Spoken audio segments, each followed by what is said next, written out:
Before I could share all those new portfolio pieces, I had to learn how to get digital images in my paintings. If you're solely a digital artist, I'm sorry, but this part is for my fellow traditional artists. You're welcome to stay, of course, but you might want to just check back in next week. Hopefully, that'll be more relevant for you. In this part, I'm going to share about learning to digitize my art. Some of this may feel a bit basic, but I didn't know what to do or look for at all when I started, so bear with me. In order to get my artwork ready for an online portfolio, I first had to transform my physical paintings into digital files, right?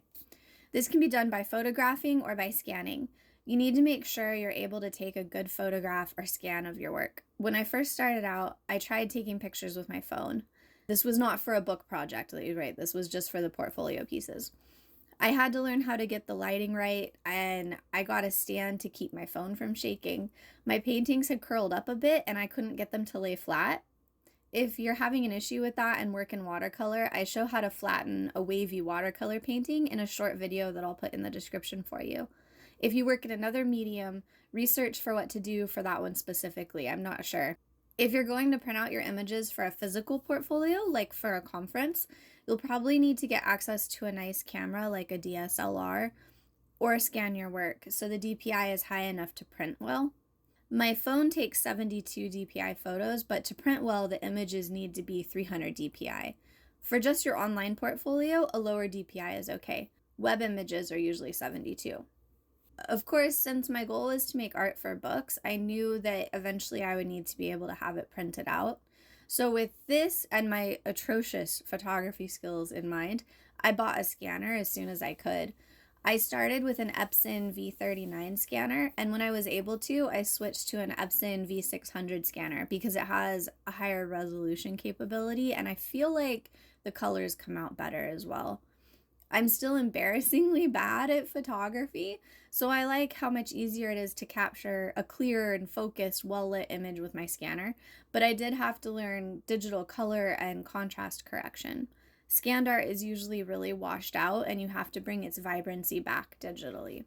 This is pretty much a necessary skill for those of us who work traditionally. As far as I understand, some publishers let the illustrator send the original art in to be scanned, but some don't, or it might just not be a practical thing for you to be able to do, like if you're on a tight time crunch. If you work with media that has a shine or a lot of texture, like collage, or on certain surfaces, like canvas, your art might be hard to scan well. If thickness of the substrate is an issue, some scanners have a removable lid to let you scan thicker surfaces, like I believe mine does. I haven't tried it yet though. But if your art's too difficult to digitize by scanning, you might be better off borrowing or investing in a good camera and learning art photography skills, or hiring someone to take professional photos if the art is going to be for a professional project. Anoosha Syed Substack post, Prepping Traditional Art for Picture Books, How I Digitized, Photographed My Art for Print, is super informative, and I definitely recommend checking it out before you start trying to digitize your artwork, especially if your work is not easily scannable. If your art will scan, but it's too big to fit in the scanner bed, you can scan the art in overlapping sections and then merge them together into one image in a photo editing software, like using the photo merge tool in Photoshop. When making artwork that's the right size for picture books, I always have to scan it in sections because I paint a whole spread, so like both open pages of the book, at a time. A thing I learned the hard way is that you have to overlap the paper placement by at least 20% each time to get the scans to merge correctly. You make a scan and then you scoot your paper over just a little bit, make another scan, scoot it over a little more. If you'd like me to make a walkthrough that's specific to how I do this using Affinity Photo, let me know in the comments and I will try to do that for you. I scan my artwork at 300 DPI and always save the images as TIFF files. As TIFF files, they'll keep their data and won't lose quality when you edit them. JPEGs will, so that's super important. I put the original scans in their own folder, and I always keep those separate. I copy them and put the copies in a new folder to use for editing. And that way, if I mess up or for whatever other reason, I always have the original scans safe and not messed with. I also set up another new folder to put later edited versions in. I'm going to share some of the edits that I usually do when digitizing my art. The specifics of how to do them change depending on the software you're using. I used to use Photoshop, now I work with Affinity Photo. There's lots of tutorials for the different softwares available, so I won't go into like specific how-to details here, but I want to mention some of the things that I had to learn to do so that you can know what to search for. If it's a large piece and I need to merge it, I do that first. If the scanned image included a bit of the scanner bed or extra room around the piece of art, the next thing I do is I crop it. This isn't always necessary, but if the artwork is smaller than the bed of the scanner, then in the scanned image, some of the scanner bed will show up as extra room around the artwork, and so I'll crop that out using a cropping tool. Next up, if applicable, I remove the backgrounds. This varies depending on the piece, but I had to learn how to remove the white of the paper or the background on illustrations that don't fill the whole page. So for spot illustrations or ones that otherwise leave some white background space, I had to learn to make their plain white paper parts transparent. I do this by removing a lot of the background in a big chunk with a tool like the lasso tool to trace around the outside edge of my subject, and then I invert the selection and delete it. Exactly how to do this can be different depending on the software. So like with the other topics today, you'll want to research it for the specific one that you're going to use. I also add a very dark layer under my image so I can see any bits of white background that might be left. Then I work with the image very zoomed in so that I can see any stray pixels and get rid of them. For that, I would use the eraser tool. And this part can take a while, especially if you're having to clean up individual pixels like along the edge of the image. That can really take a while, just a heads up. After the background is completely removed, if I did that, then I work on color correcting. Oh, this took a lot of practice for me to get better at all. And even now, I find some colors to be super difficult or like near impossible to get to match the original painting, particularly like my blue greens. Anything that I make that's got like a turquoise to it is very difficult to try to color match to the original. I hear that that's a pretty common problem for those shades, and then also for some other colors as well. So that might be something that you want to look into depending on what colors you like to use. Here's some of my first attempts at correcting the colors of my scans. I'm not sure how much of this poor quality was due to my lack of skills or due to the cheaper scanner, but I can say that learning the software tools better seems to have helped me improve a lot. So I think probably the better scanner and me working on the color correcting knowledge. I am still working on getting better at this. Anyways, here's how I do it now using the curves adjustment and the selective color adjustment. I don't know what I was doing before. I wish I remembered so I could tell you, but I don't remember. But I know it was neither of these.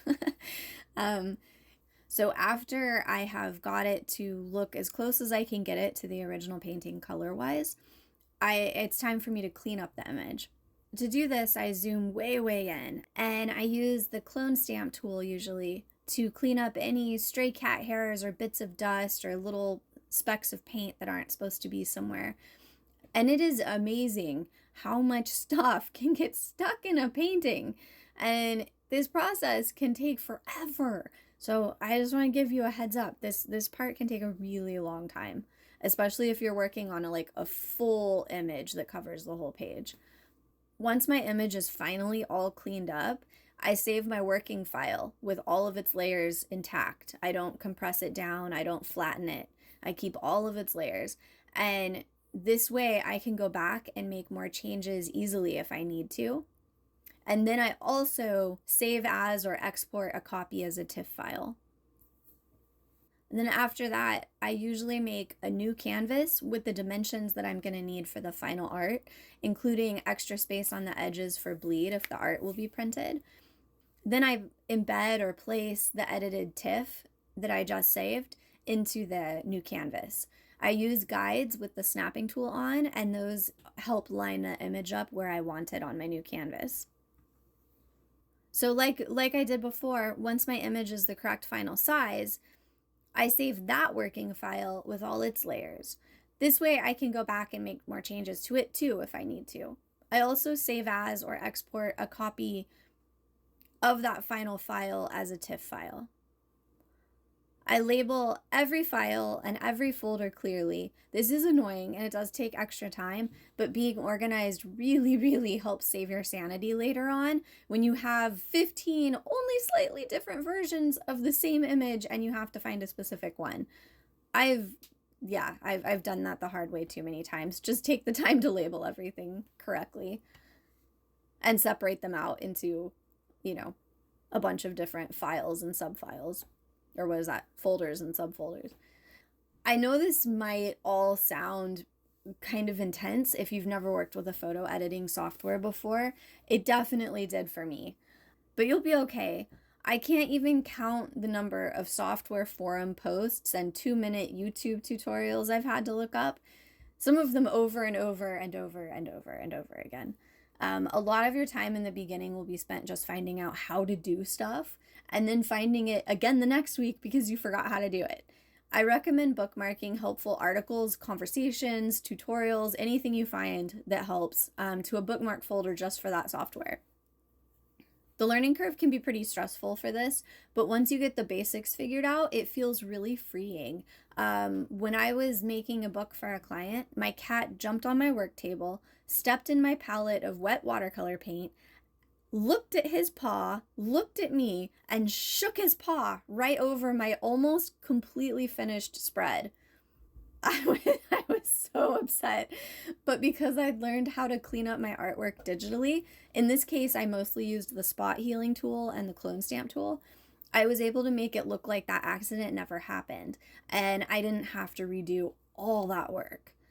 Accidents will happen even if you lock your cats outside, so it's worth the stress of the learning curve, I feel like, to know that you can fix stuff. That said, you'll also learn your limitations. Like, if I mess up painting a character's face and it comes out all blotchy, I know I still can't make it look good in editing. I'm just not that skilled yet. So I know I have to be extra careful when painting faces. Okay, so like pretty much every other part of the journey, this is an ongoing process, but you'll get better as you go. The more you use the programs, and the more you use the programs, the easier it'll be to remember the steps and tools, and you won't have to keep looking things up every 5 seconds. And like I mentioned earlier, if you are trying to work with Affinity and you want me to make some Affinity specific walkthroughs for how I do any of this, just comment and let me know. I can't guarantee they'll show the correct way to do things, but I can at least share what I do so far. Next week, we're going to talk about setting up the first version of my website so that potential clients had somewhere to come see all that newly digitized portfolio art. Until next time.